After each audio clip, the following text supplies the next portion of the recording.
presencia puntual siempre en estas actividades de carácter sincrónico. Así es que agradezco sus saludos, pues son bien recibidos, pues bienvenidos sean todos a su clase de introducción al derecho. Entonces, ¿qué nos corresponde? Pues en primer lugar, desarrollar un tema. Este va a ser, por supuesto, objeto de evaluación de nuestra examen final. Así es que lo que vamos a ver en esta tarde en adelante pues va a ser para el examen final. Así es que un saludo también, pues, de quienes lo expresaron y quienes no, pues también va para todos, pero Rafael, pues siempre presente, pues Luis Fernando, pues Marlene, Jacqueline, pues Irving, gracias por sus saludos a todos y todas, pues bienvenidos en esta que es su clase de introducción al derecho. Entonces, mis amigos y amigas, pues lo que nos corresponde, gracias Cristo, pues un saludo también cordial para ustedes y todos que se están incorporando en esta tarde. Tenemos un quórum de 30 asistentes, pues iniciamos por respeto a ustedes en esta actividad. Ustedes recordarán que tenemos en esta tarde un nuevo punto. Vamos a continuar con el contenido. Este contenido, aclaro, lo vamos a desarrollar como parte ya de la evaluación del examen final. Entonces, es importante, aquí comparto esta presentación, vamos a platicar sobre este tema en particular. Ustedes van a ver la importancia que presenta el tema de la jurisdicción y la competencia. Entonces, vamos a determinar, en primer lugar, creo que ya no hay más solicitantes de ingreso, entonces veamos básicamente esta situación, el tema de la jurisdicción y competencia. Lo que es importante antes de iniciar esta clase sería reflexionar sobre algunos aspectos que son, podemos decir, preliminares y no por ello menos importantes en cuanto a la reflexión académica se refiere. Quisiera en esta tarde pues recordar con ustedes un tema que es importante. Vemos nosotros, bueno, solo antes de continuar acá, bueno, creo que después vamos a platicar del contenido para el examen final. Entonces, volvamos acá en torno a lo que les estaba contando. Vamos a generar un espacio para disertar un tema que por supuesto es vital, es necesaria en su comprensión y por supuesto la atención debida que éste se merece, y es el que se relaciona a la jurisdicción y competencia. Como ustedes podrán darse cuenta, aquí nos vamos a circunscribir en el ámbito específico del derecho procesal, que es en donde vamos a. De hecho, esta cátedra va a ser una cátedra de teoría general del proceso. Es un tema apasionante que me parece indispensable que sea conocido por mis estudiantes.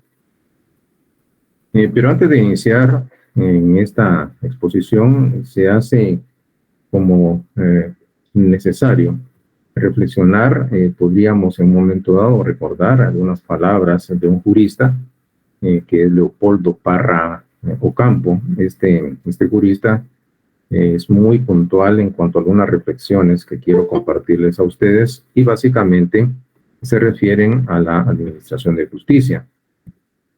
Lo que les comentaba en torno a lo que nos dice Parra Ocampo, perdón, la administración de justicia es una parte fundamental de todo sistema jurídico.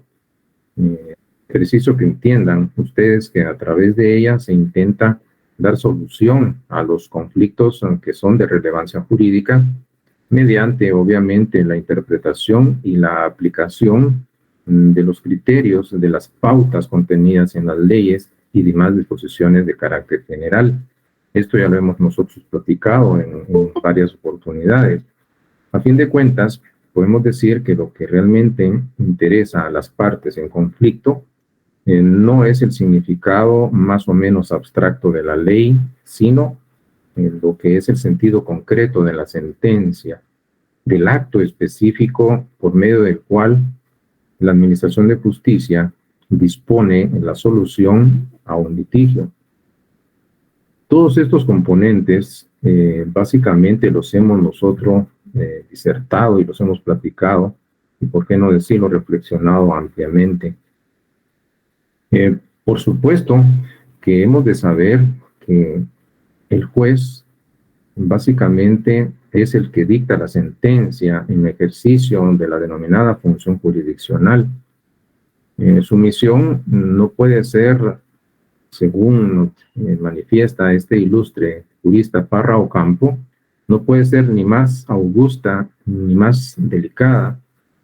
A él, confiada la protección, por supuesto, se le ha confiado al juez la protección del honor, la vida, los bienes de los ciudadanos. El juez, como ustedes podrán entender, básicamente va a ser un depositario de la confianza del pueblo. Y si esto es así, entonces hemos de entender de alguna manera que para el efecto, por supuesto, los jueces deben gozar de absoluta libertad para poder sentenciar en la forma que su criterio y conciencia le dicten, que es lo más importante, por supuesto, lo que establece la ley. Porque los jueces no tienen más superior que la ley. No se les puede indicar que fallen en un sentido u otro. Como ustedes sabrán, obviamente la función del juez es la de aplicar el derecho, no crearlo, por no ser su tarea legislativa, sino que es una tarea jurisdiccional y solo puede hacer lo que la ley le permite o lo que la ley le está concediendo. Por lo tanto, cuando nosotros hablamos de los problemas de la técnica jurídica, hablamos de la aplicación del derecho. Y claro, es necesario que ustedes estén compenetrados de que la aplicación del derecho, es un elevado encargo de una gran majestad, de un rango superior y de trascendental relevancia para una sociedad. Por lo tanto, es pertinente indicar que a quienes se les honra con el privilegio de detentar en sus manos la vara de la justicia, el mazo de la justicia, se les exijan ciertas cualidades para que no haya ocupaciones que usurpen un reservado a los mejores elementos humanos. Entonces, estamos viendo que este autor, Parra Ocampo, es bastante interesante y certero en su análisis. Él pues también parte de una idea que es interesante y se las quiero compartir. Y es que el individuo que tenga el honor de administrar justicia, y muchos de ustedes que harán carrera judicial lo harán, ha de esmerarse en superarse a sí mismo para estar en tono con la investidura tan alta que se le ha entregado. Pues la judicatura no es un negocio, sino que es una forma de vida. Por supuesto que las reflexiones son tan importantes y culmino pues, básicamente con el pensamiento de otro ilustre jurista, y es, por supuesto, Manuel del Río Medina. Este jurista del Río Medina afirmó algo que es importante tomarlo en consideración, y es que la preparación para juzgar, la preparación para impartir justicia, la preparación para auxiliar en esa importante misión, solo se obtiene con largos años de experiencia, con el contacto del hombre con las debilidades humanas y con el ejercicio diario, no simplemente de una profesión, sino con el cumplimiento de una vocación, de un apostolado que lleva la interpretación exacta del espíritu de la ley, aplicada sin pasión, aplicada sin egoísmo, sin un egoísmo propio, y aún, por supuesto, sin sentimentalismos ni sujeción a influencia de la amistad o de la política, dejándose llevar por simpatías u otros intereses. Del Río Medina, por supuesto, nos manifiesta que esa experiencia solo se consigue con la larga práctica y con el continuo contacto con el dolor humano. Nada mejor para lograrla que una carrera judicial. Entonces, desde este espacio académico, pues va un merecido reconocimiento a aquellos hombres y mujeres que dentro del contexto jurídico forman parte de ese cuerpo de jueces y juezas a quienes, por supuesto, el soberano pueblo de Guatemala les exige y les reclama que con su actuar den el mejor ejemplo de cómo debe estar fortalecido un sistema de administración de justicia. Pues bien, ¿qué tenemos? Son reflexiones importantes. Hoy tenemos un tema que es este, de la jurisdicción y competencia. En nuestro programa oficial, claro, pues se nos piden algunos aspectos que son necesarios compartirlos. Yo se los comparto en este momento. Y vemos que esta sería la dosificación o la estructura en la que está la temática que se nos pide desarrollar en cuanto a nuestro programa oficial. Como ustedes pueden percatarse, aquí se nos va a establecer como puntos a desarrollar la definición de ambos conceptos, tanto de jurisdicción como competencia, así como explicar cuáles son los criterios para determinar la competencia, y son los que aparecen en su pantalla y que oportunamente se los voy a comentar.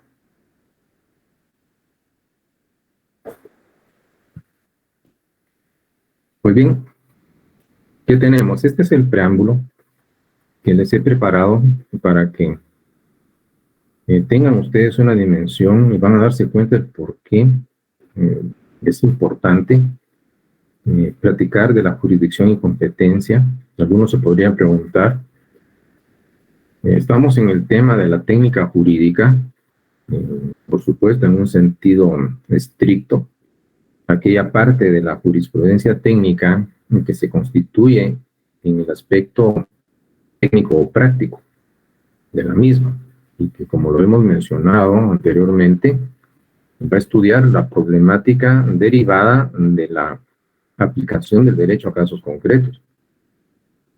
Pues bien, en este caso, ustedes podrán encontrar respuesta a esta pregunta: ¿por qué se hace importante abordar el tema de la jurisdicción y competencia? Y la respuesta se los hago esperar. Vean ustedes en su pantalla, se menciona algo que es muy interesante.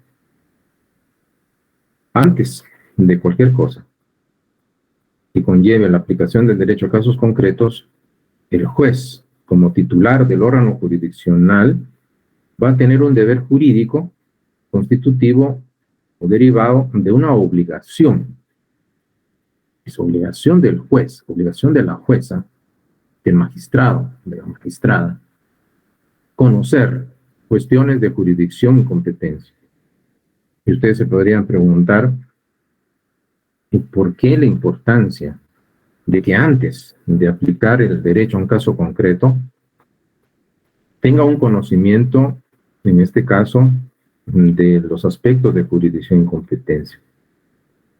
Existe, por supuesto, normativa legal aplicable a este tema, y como ustedes podrán darse cuenta, nuestra ley del organismo judicial establece básicamente un aspecto interesante, y es el que está en su pantalla. En la ley del organismo judicial guatemalteco, pues establece en el 121 lo que se denomina el conocimiento de oficio. El conocimiento de oficio significa que no se necesita que alguien en lo particular solicite, sino que es obligación del juez, sin que nadie se lo haya pedido, conocer por sí mismo los aspectos relacionados con la jurisdicción y competencia. Como ustedes podrán ver en la normativa, pues es una obligación, por lo tanto hablamos de un deber jurídico que tienen los tribunales de justicia para conocer, sin que nadie se los esté pidiendo, esto es de una manera oficiosa, las cuestiones de jurisdicción y competencia. Pero ¿qué pasaría si el juez o la jueza no lo hace y empieza, por ejemplo, a aplicar el derecho a casos concretos, en otras palabras, a ejercer jurisdicción sin tener la competencia suficiente para hacerlo. Vean ustedes un par de consecuencias que aparecen en nuestra ley. De hacerlo, entonces es bajo pena, uno, de nulidad de lo actuado. Estábamos hablando de la nulidad de las actuaciones procesales, por un lado, y por el otro, la responsabilidad del funcionario, lo que conlleva la deducción de responsabilidades legales para aquel juez que aplicó el derecho a un caso concreto, en otras palabras, ejerció jurisdicción sin tener la competencia suficiente para hacerlo. Y claro, aquí hay alguna salvedad, ustedes lo verán en su teoría general del proceso, que se habla de la prórroga de la competencia por ser de carácter territorial.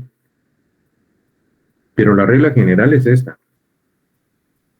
Ahora, tan importante es, y que quiero que de entrada ustedes sepan antes de cualquier cosa, antes de aplicar la norma en un caso concreto que como jueces van a conocer, primero deben cerciorarse, sin que nadie se los esté pidiendo, si realmente ustedes tienen la competencia suficiente para ejercer jurisdicción en ese caso.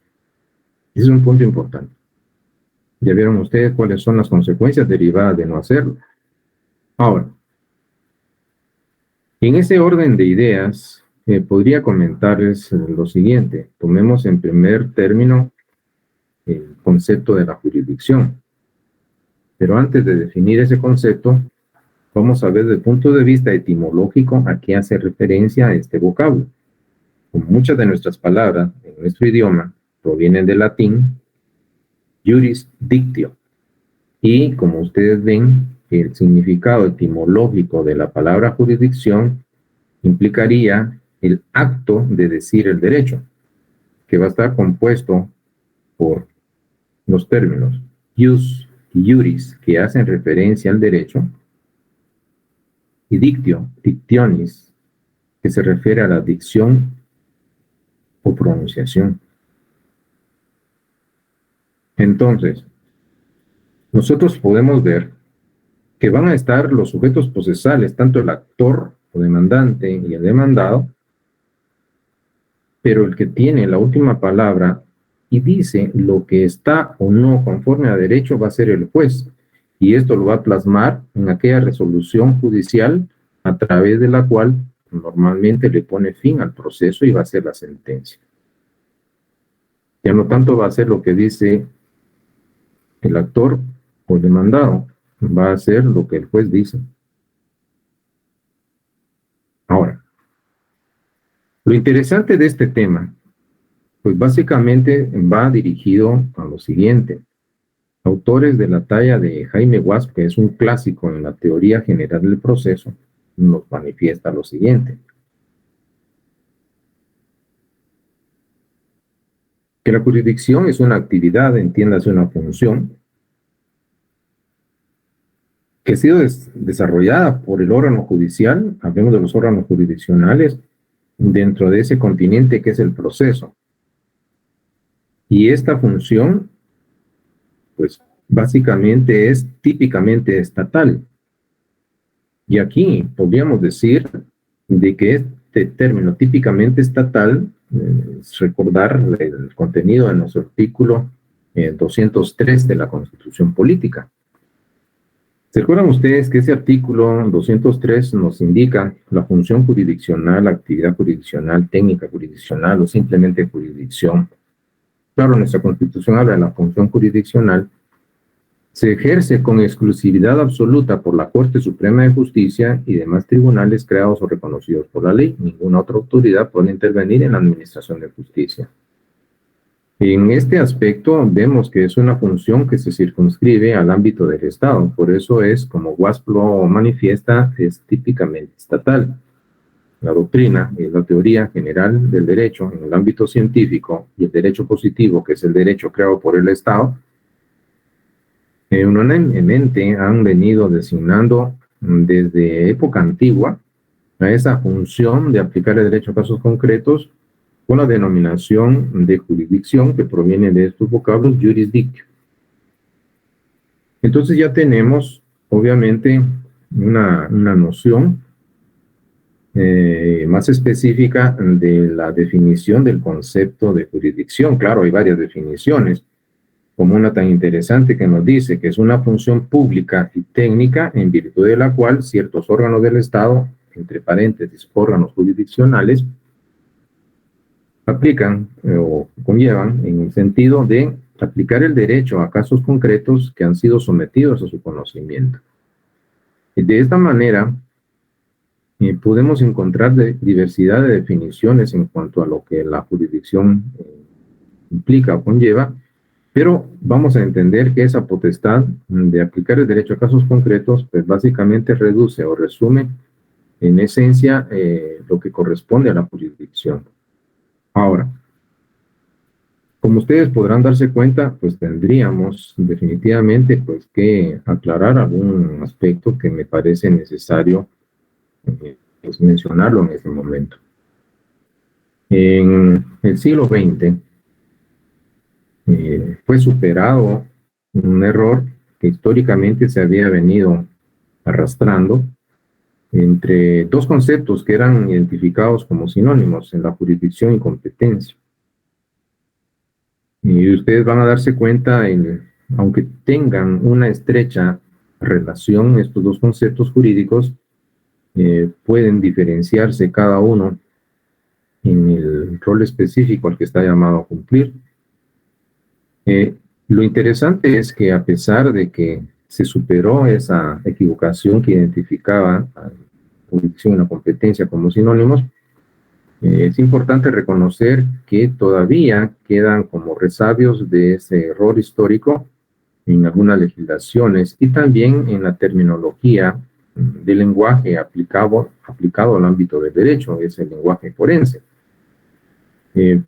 Porque de esta forma podrán, nunca estará de más poder encontrar excepcionalmente personas o juristas que en obras o bien en legislaciones puedan identificar los dos conceptos como refiriéndose a lo mismo, pero vamos a aclarar de una vez por todas de que podemos generar una diferenciación en estos dos conceptos que, aunque estrechamente están relacionados, pues hacen alusión a situaciones muy distintas, relacionadas pero muy distintas.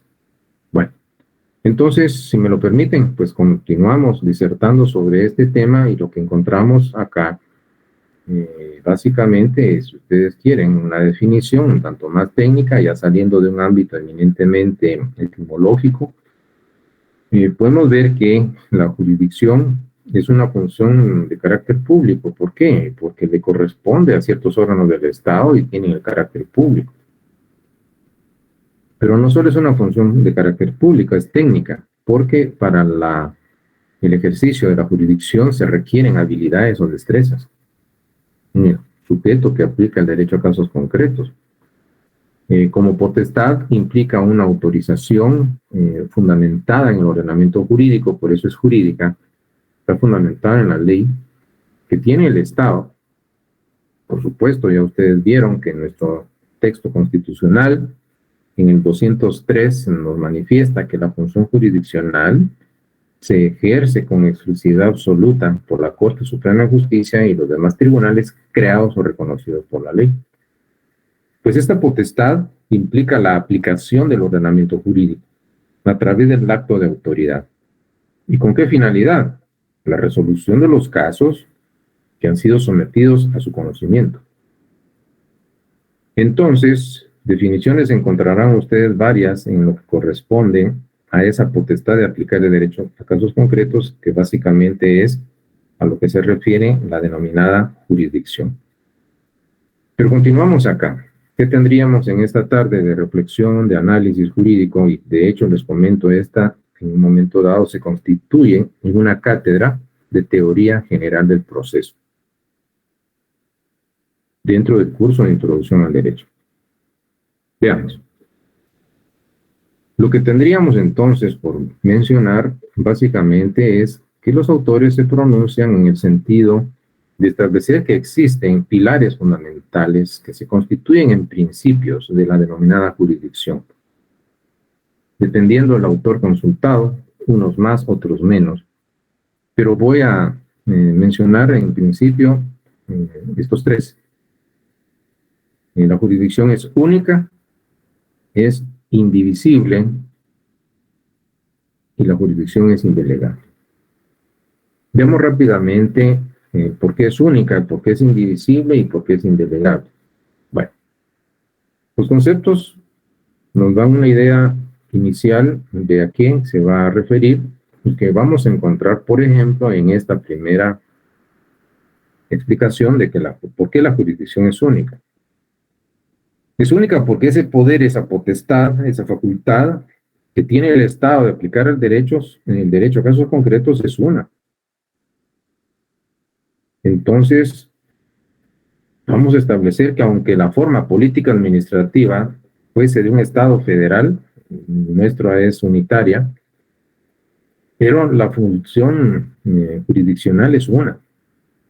Porque cuando se habla de jurisdicción, algunos autores, y eso es muy frecuente encontrarlo, pues la dividen en una jurisdicción ordinaria o especial, una jurisdicción civil o penal, y pareciera que en cierto momento quienes empiezan a generar como división o separación de la jurisdicción no se dan cuenta de que la potestad de aplicarle derecho que le corresponde al Estado es una sola.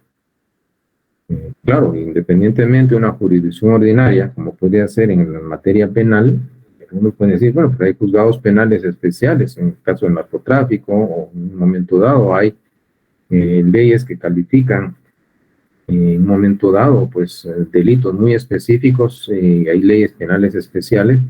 Esto no va a hacer la diferenciación de que haya una jurisdicción separada o dividida, es una sola. Aunque ha sido frecuente, les aclaro, el hecho de venir de mencionar las jurisdicciones como que fueran dos o más, no es así. Entonces, de hecho, nuestra propia ley del organismo judicial, podemos decir así, como que rectificó un error que se estaba cometiendo al establecer o separar la jurisdicción y ahora hace referencia a la jurisdicción como única. Pero bien, entonces, en base a este principio que nos dice que la jurisdicción es única, pues no la vamos a separar, no la vamos a dividir, y esto tiene relación con otro aspecto que vamos a platicar.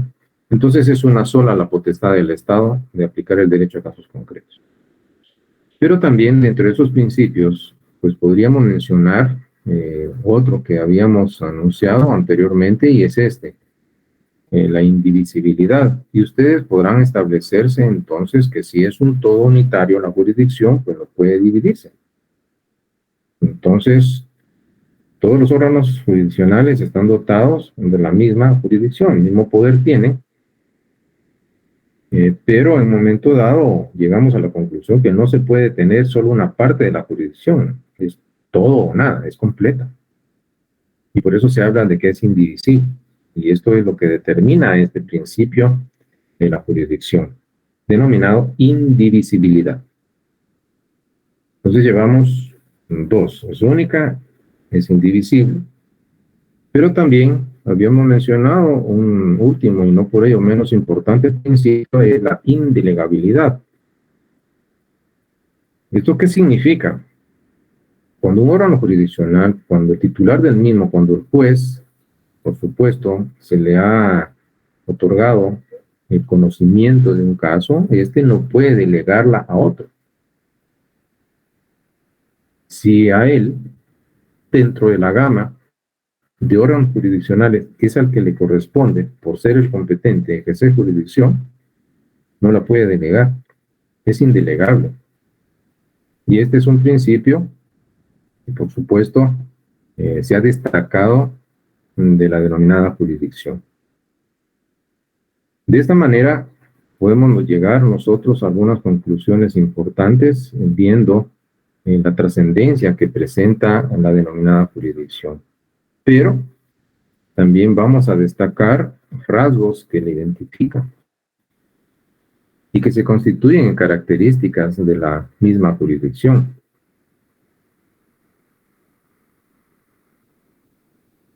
Es autónomo porque cada Estado la ejerce de manera soberana. Es exclusiva, pues el Estado es el único que la aplica con exclusión de los demás.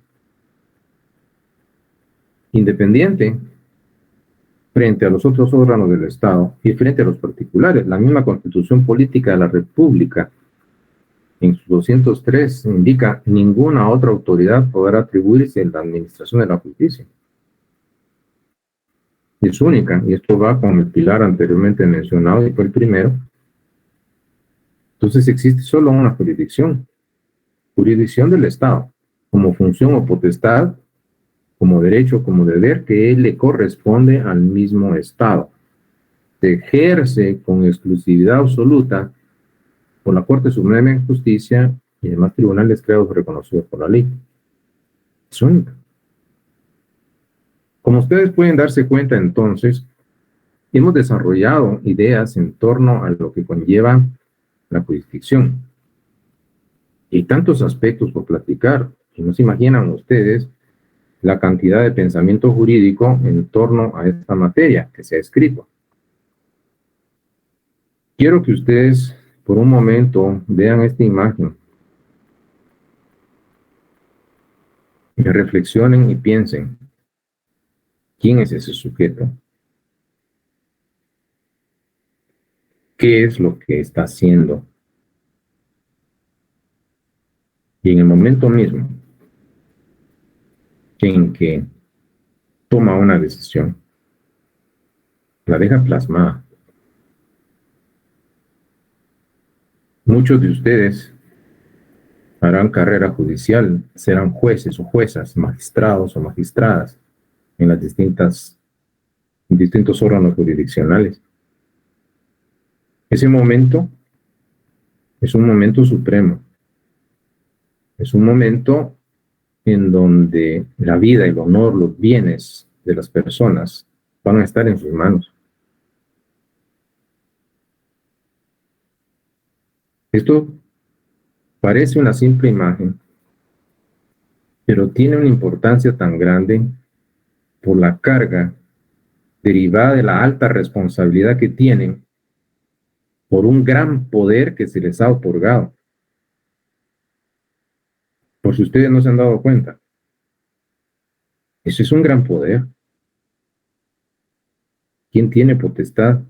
Inclusive, en algunos casos, la vida de las personas puede depender de la decisión que ustedes mismos puedan tomar y dejen plasmadas en esa sentencia. Esta sería una reflexión que luego de llegar previo proceso axiológico, porque realizan una valoración axiológica, emiten un juicio, vienen ustedes y por supuesto en ejercicio de esa alta investidura deciden. ¿No se imaginan ustedes el golpe, el sonido de ese mazo? El impacto que el mismo tenga cuando viene el juez y dice: declaro culpable al señor XY y lo condeno a X cantidad de prisión. O bien, imagínense ustedes, lo declaro inocente. Son momentos que ustedes van a vivir y que ustedes mismos van a hacer. Y podríamos platicar, y se recuerdan ustedes la reflexión inicial que hacíamos en torno a la alta investidura que se tiene. Parece simple, pero realmente no lo es. ¿Quiénes son los llamados, tanto hombres como mujeres, para ocupar esos altos cargos? Lo que ellos decidan tiene impacto y repercusión en esa sociedad. Y por lo tanto los insto, los invito a que ustedes hagan desde el inicio su mejor esfuerzo. Ustedes se van a involucrar de una manera activa en la carrera judicial o van a ser protagonistas como operadores de justicia en otros contextos, como fiscales, como abogados litigantes, como abogados defensores, por ejemplo, como consultores, como asesores, etc. Pues bien, entonces, continuamos acá. Esa alta investidura que conlleva la jurisdicción en sí misma encierra un gran poder. Y aquí podría recordar en este instante a un maestro, en un momento dado, un jurista de renombre, guatemalteco, por supuesto, que es el doctor Mario Aguirre Odoye. Tiene un texto interesante del derecho procesal civil y mercantil. Hay un punto que él destaca y que hace referencia a los denominados poderes de la jurisdicción. ¿Esto qué significa? Que en el ejercicio de esa alta investidura, que es la jurisdicción, subyacen poderes.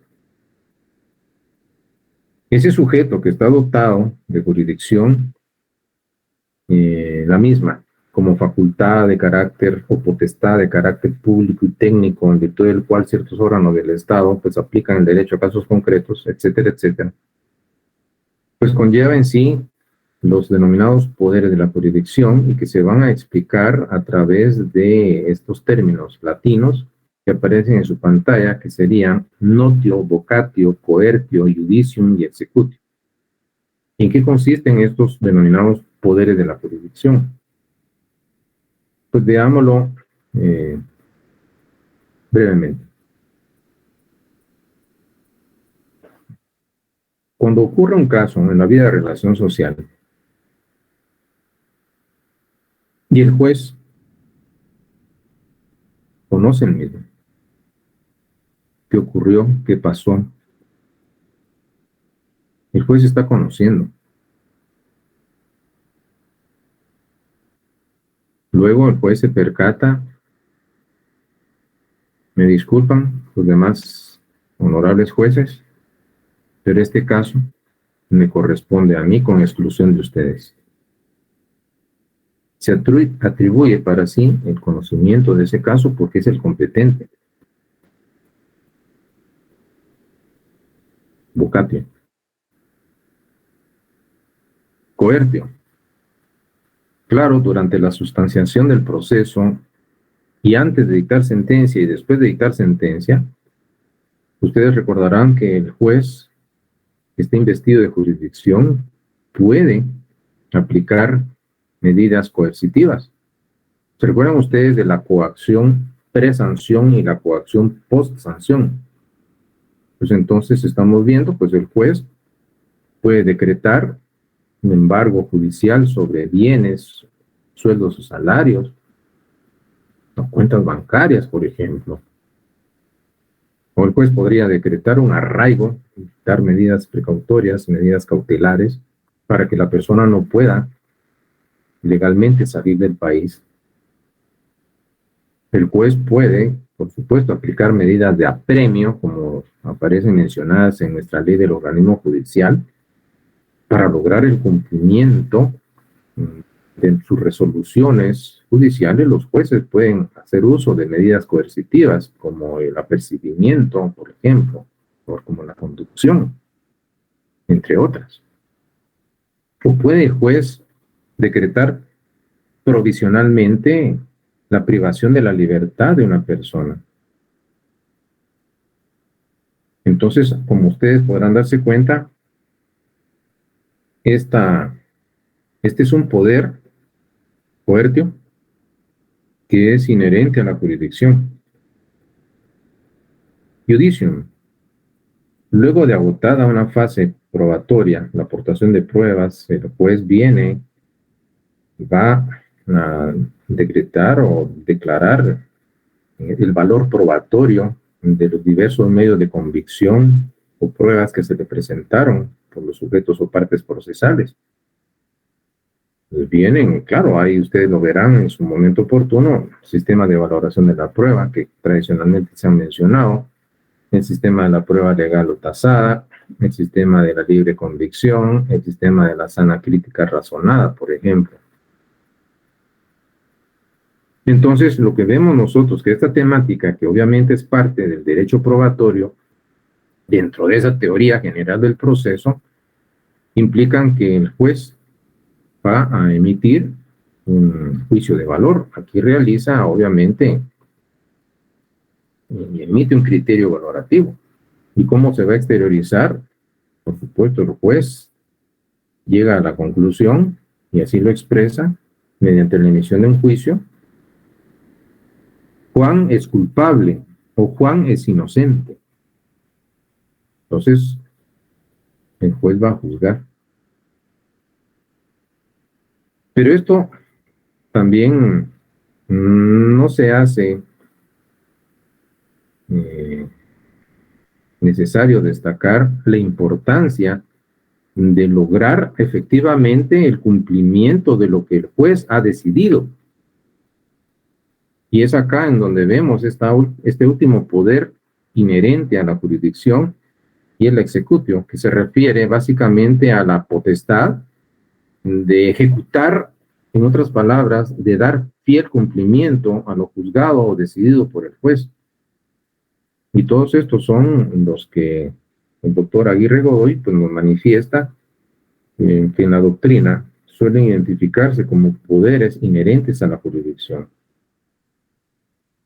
Y podemos ir practicando, pero también hay necesidad de reflexionar esto. Imagínense ustedes, si es un gran poder, va a conllevar una gran responsabilidad. ¿Quiénes son los hombres y mujeres que están siendo seleccionados para incorporarse en el sistema de administración de justicia?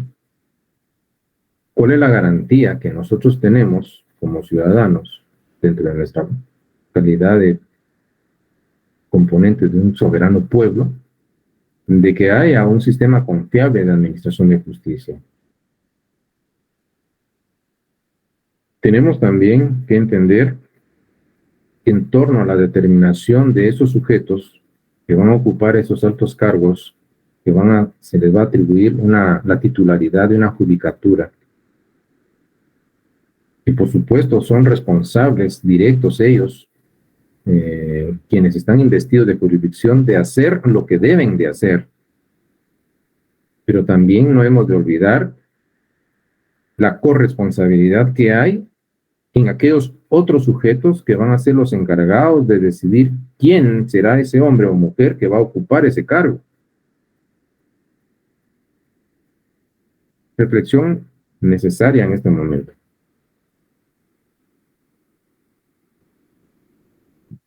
¿Y cuál es la garantía? ¿Cuál es la garantía suficiente para mantener incólume un sistema de administración de justicia?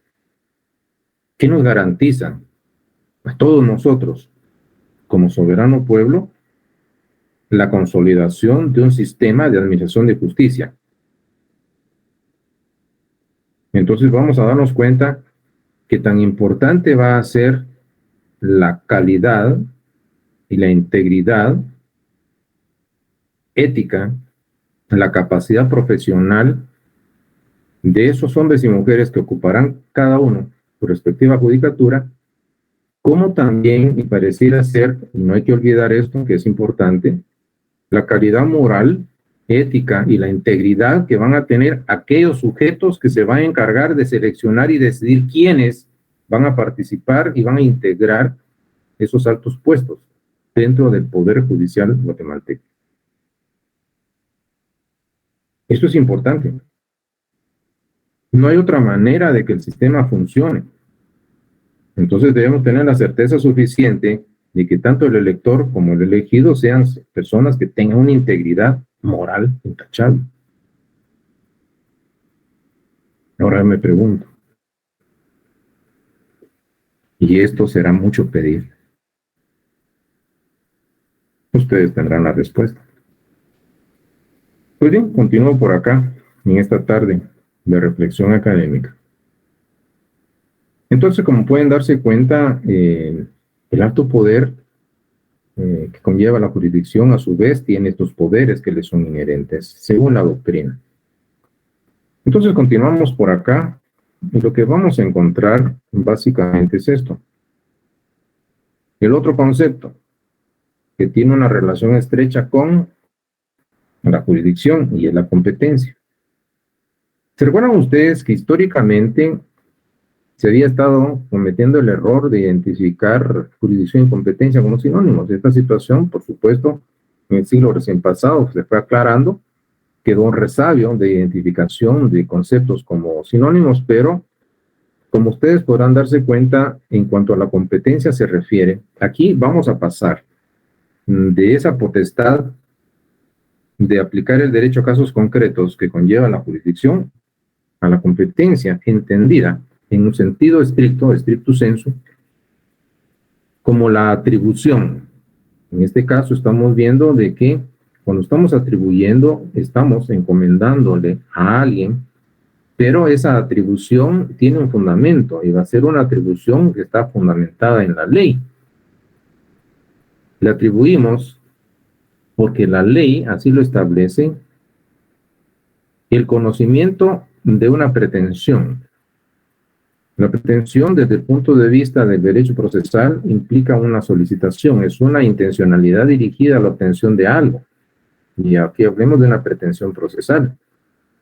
Entonces, el conocer esas intencionalidades, que son las pretensiones procesales, que tiene tanto el actor o demandante como el demandado, entonces esa atribución que la misma ley le va a dar a un órgano jurisdiccional determinado, con preferencia, esto es, él y nadie más que él, y con exclusión de todos los demás. Me disculpan, pero es este juez el que va a ser preferido y ustedes no podrán intervenir. Será él. Son excluidos, solo él. Por supuesto que vamos a encontrar dentro de un sistema de administración de justicia una serie de órganos jurisdiccionales que integran la estructura del organismo judicial de un Estado. Pero de todos estos órganos jurisdiccionales será uno y tan solo uno el que será competente para poder ejercer jurisdicción en ese caso concreto. De esta manera, entonces, ustedes podrán darse cuenta de que, siendo así, la competencia lo que está haciendo es, en primer lugar, entender que todos los jueces van a estar investidos de jurisdicción, pero no todos van a ser competentes. Entonces, lo que hace la competencia básicamente es fijar límites para poder ejercer la jurisdicción. Es un límite a la jurisdicción. Y vamos a seguir explicando esta idea para que ustedes estén, por supuesto, percibiendo y entendiendo la idea central. En un momento dado, la competencia en materia de derecho procesal se refiere a esto. Es un límite que se le va a fijar a la jurisdicción. Eso es ser competente. Porque es competente no tanto porque esté preparado, capacitado intelectualmente, lo que ustedes quieran, sino es competente porque la ley estableció que él y nadie más que él es al que le corresponde conocer. Él es el competente. No estamos hablando de competencia en cuanto a conocimientos, en cuanto a títulos honoríficos a nivel universitario, no, estamos hablando de competencia desde el punto de vista estrictamente del derecho procesal, que se refiere a lo que ustedes tienen en su pantalla. Y claro, voy a utilizar un ejemplo con ustedes para que tengan una idea más precisa del concepto de la jurisdicción y competencia. Pero veamos lo siguiente. Siendo así, pues tenemos que responder a una pregunta.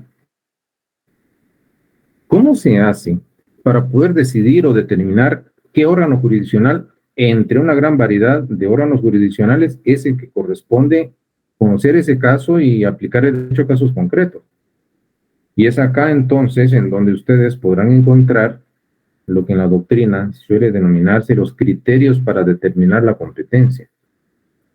Criterios para determinar la atribución por ley, por parte, por supuesto, de un ordenamiento jurídico a un órgano jurisdiccional en específico, con exclusión y con preferencia a los demás.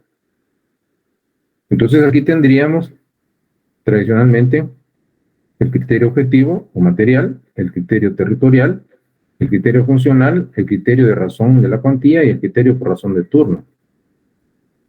Estos criterios que tienen ustedes en su pantalla, lo que van a hacer, y les voy a explicar a ustedes, es cómo o a partir de qué aspecto o criterio se puede partir para asignarle la competencia a un órgano jurisdiccional. Y tenemos el primero, que es el criterio objetivo o material.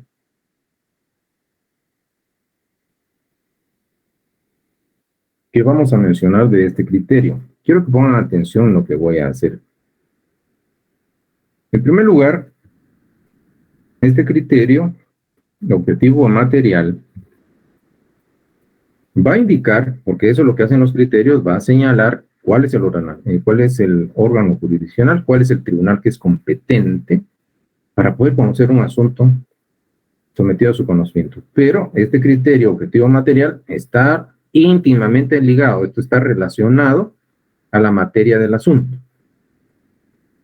Es decir, que se toma en consideración esa parte del derecho objetivo material del cual se trata ese caso.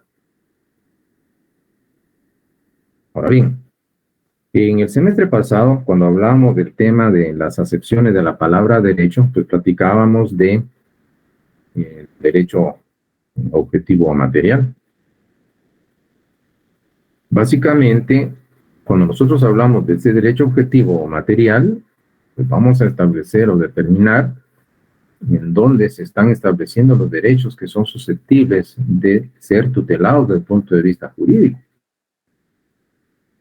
Y es así como ustedes verán que en atención a ese criterio objetivo material existen juzgados del ramo penal, juzgados del ramo civil, juzgados del ramo laboral, etc. Ahora bien, si ustedes me lo permiten, bien, quiero plantearles un caso práctico, es hipotético, por supuesto, para que ustedes entiendan. Y lo que voy a hacer en este momento, pues primero voy a solicitar su activa participación, quienes deseen hacerlo, por supuesto, en el chat. El chat, de hecho, pues voy a ponerlo a la vista en este momento, aquí estamos. Entonces, les voy a plantear a ustedes un caso. No voy a utilizar nombres para no caer en una situación de que podría haber alguien que así se llame. Entonces, vamos a hablar de un caso. Quiero que ustedes pongan atención en este caso en particular. Platiquemos de un matrimonio entre dos personas. La señora Y, la señora X, está casada con el señor Y. X y Y. Bueno, pues resulta de que la señora X ha tenido que trabajar debido a que su marido, el señor Y, no cumple con proveer lo necesario para el sostenimiento de la economía familiar. Muy bien, ella, con lo que solo percibe, mantiene el hogar. Es más, pues hasta el señor Y, pues come de ella. Por más que le ha platicado de mil maneras, pues él no quiere trabajar. ¿Recuerdan ustedes de que 110 del Código Civil, el marido debe protección y asistencia a su mujer y está obligado a suministrar todo lo necesario para el sostenimiento del hogar de acuerdo con sus posibilidades económicas? Muy bien, pues él no tiene impedimento físico ni mental, simple y sencillamente, pues, no quiere trabajar y vive en un momento dado de lo que la esposa diariamente provee. Ella no soporta más esta situación. Hay un deterioro, un desgaste físico, mental de la esposa que lleva esa pesada carga familiar. Ha hablado de mil maneras con el señor X, pero el señor Y, y no hay modo que él trabaje para proveer. Como saben, la señora X, que ustedes son estudiantes de Derecho, y tiene esperanza en que la orienten, acude con ustedes. De hecho, pues no me extrañaría que les diga licenciado o licenciada a alguno de ustedes, tengo un problema y se los cuenta. ¿Qué puedo hacer? Claro, no van a decirme que lo abandone y cambie por otro, no, por favor. Vamos a ver desde el punto de vista jurídico. Y esta es pregunta, y estoy ya viendo acá el chat si hay respuestas. Entonces, ¿qué hay que hacer? ¿Qué harían? ¿Alguien quiere participar? Ahí está el chat. No tengan pena, aquí estamos entre amigos. Me interesa ver si el mensaje está llegando donde debe llegar. Es un problema que se está suscitando dentro de un ámbito, específicamente. ¿Y cuál sería ese ámbito dentro del cual se da este problema? ¿Qué creen, piensan ustedes? ¿Será individual o será en otro contexto tanto más amplio?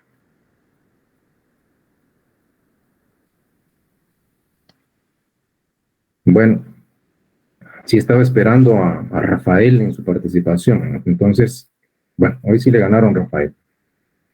Y Francisco aquí nos responde, hay que colocar una demanda. Ahora, gracias Rafael, no se hizo esperar usted. Entonces, claro, hay que demandarlo.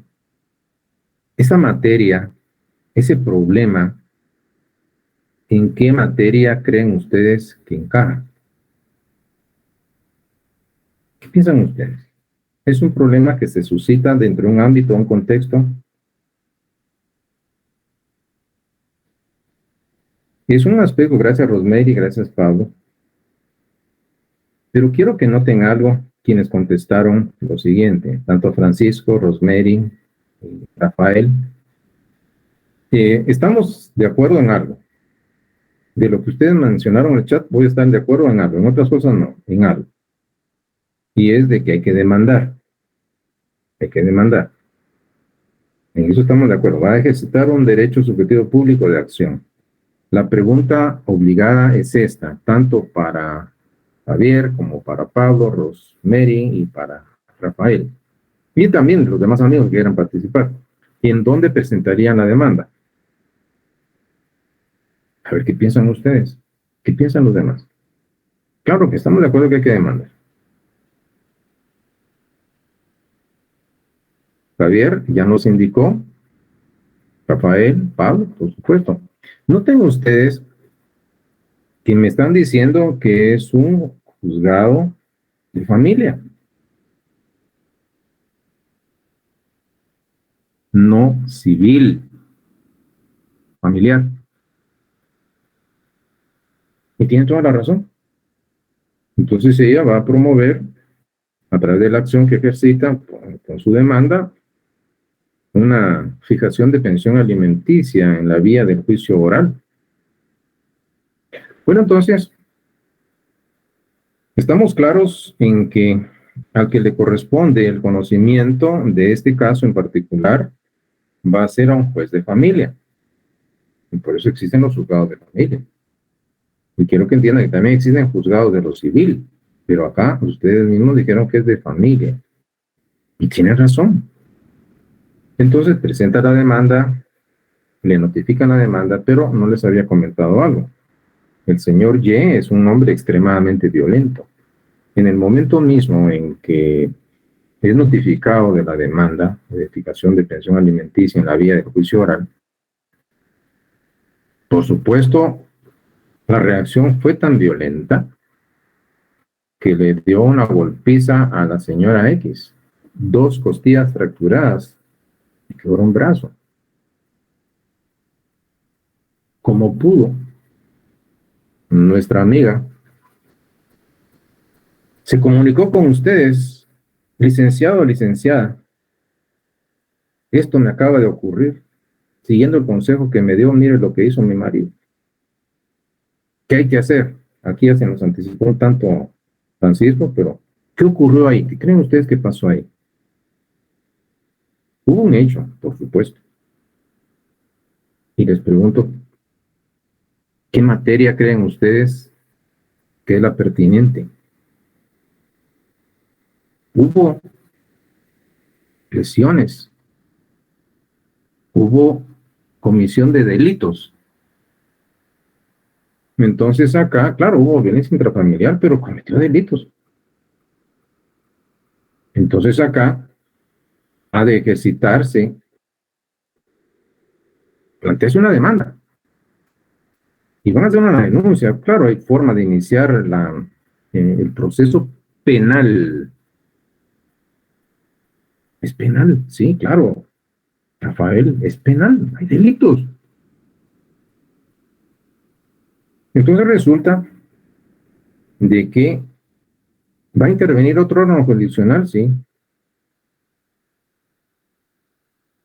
Siguiendo en este caso, imagínense ustedes, les había comentado que la señora X, pues, se había empleado, estaba trabajando para proveer lo necesario para el sostenimiento del hogar. Podíamos establecer que trabajaba en una tortillería, por ejemplo.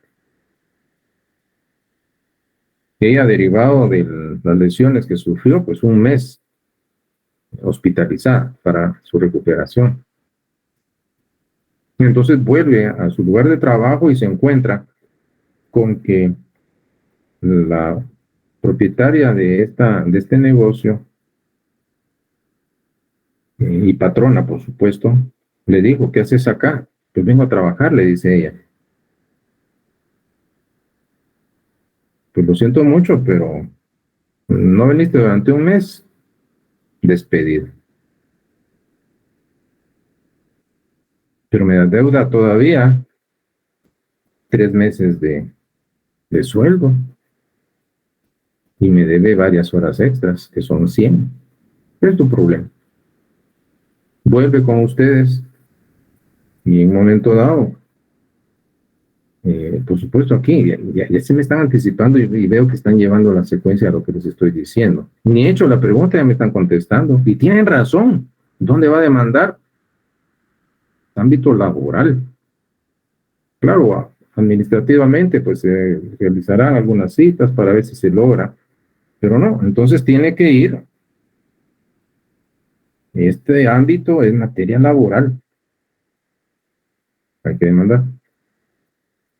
En ese proceso se encuentra cuando ella recordó que hace unos meses atrás, específicamente un año atrás, una vecina conocida y muy amiga, entre comillas, en derivado de un apuro económico que tenía, pues le pidió en préstamo a la señora X 3,000 quetzales. Ella se los facilitó y, por supuesto, la amistad. Entonces, ahora resulta de que ya es una obligación de plazo cumplido, vencido, mejor dicho, y es exigible. Entonces ella va, acude con la deudora y le requiere el pago de la cantidad de mutuo préstamo y no le paga. Vuelve con ustedes, como sus asesores legales, y les pregunta qué hacer.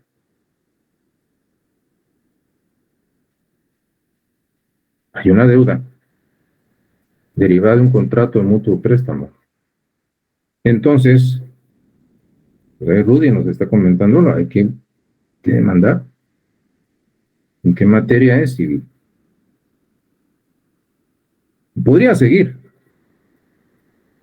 pero con lo que les acabo de platicar y estaba llevando la secuencia de lo que ustedes mismos me estaban indicando, ustedes se dieron cuenta de que ese juez de familia, ese juez de lo penal, ese juez de trabajo y ese juez de lo civil, todos, absolutamente todos, tienen la potestad de aplicar el derecho a casos concretos. Todos tienen jurisdicción, pero no todos tienen competencia.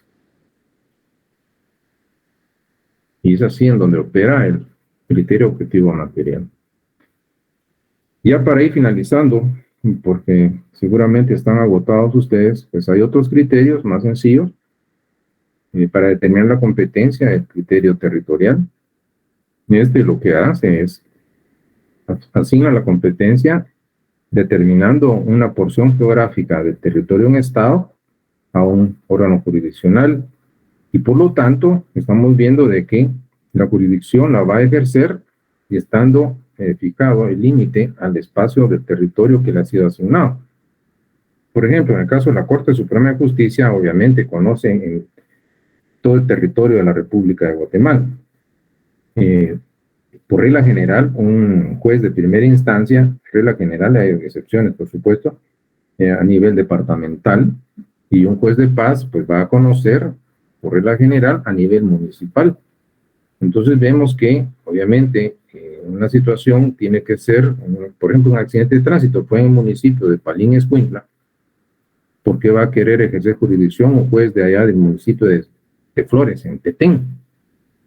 Entonces vemos de que aquí el criterio para asignar la competencia va a ser la porción geográfica del estado, del territorio de un estado que le ha sido asignada al órgano jurisdiccional. Ese es el criterio territorial.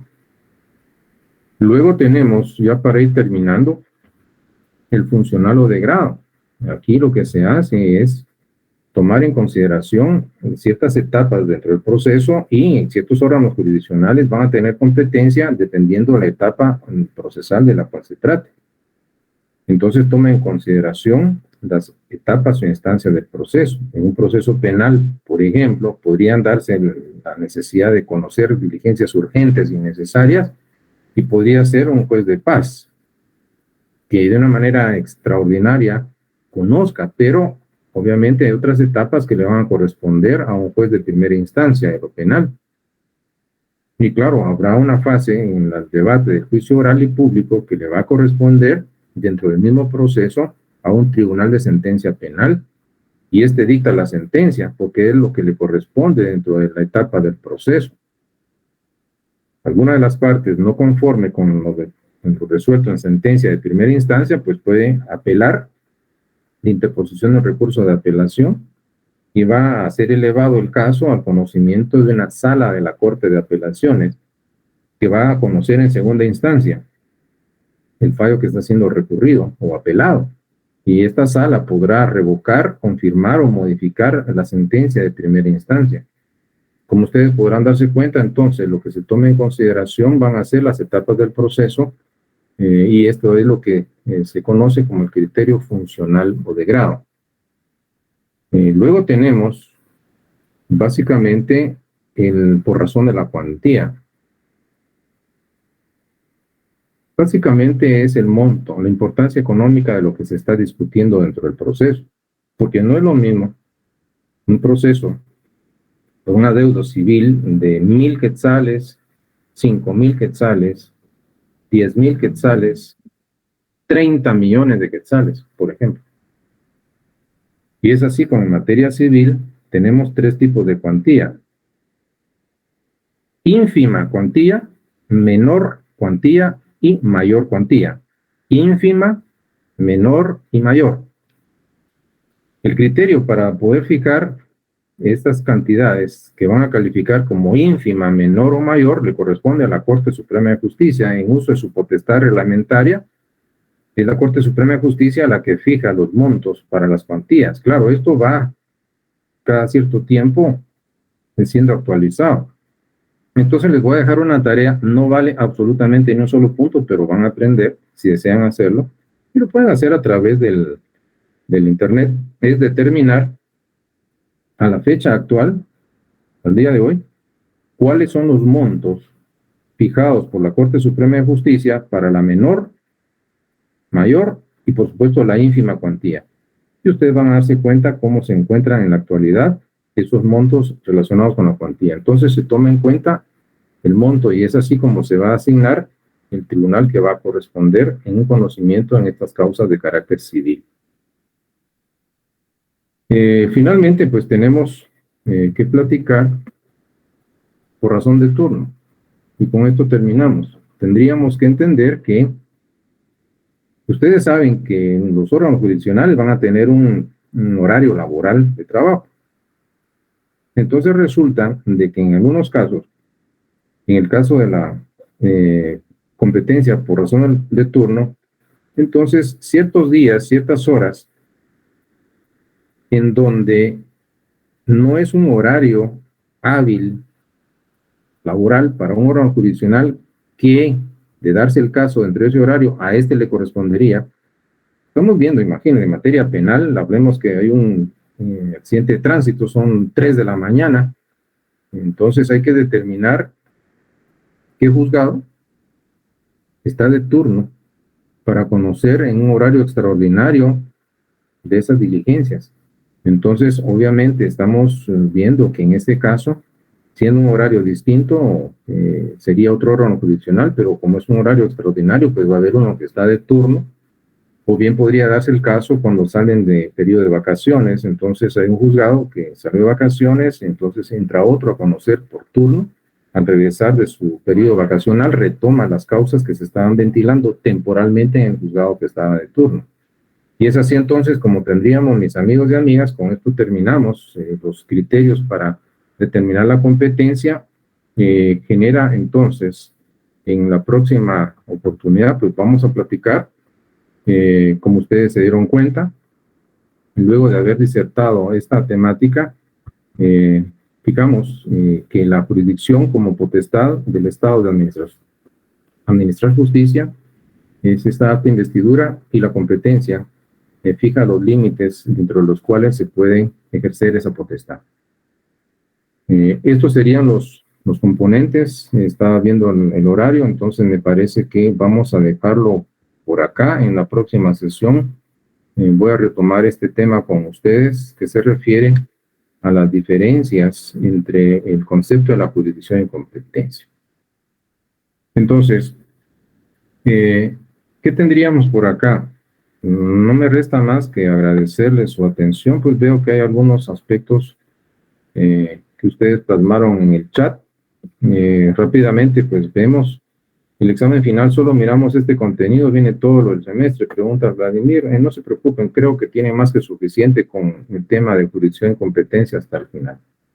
En el caso de los diputados del Congreso, la jurisdicción dice, tienen jurisdicción, bueno, en este caso la jurisdicción es exclusiva de los órganos jurisdiccionales, 203 de la Constitución. Creo que Javier quiere platicar, lo escucho. Javier, adelante.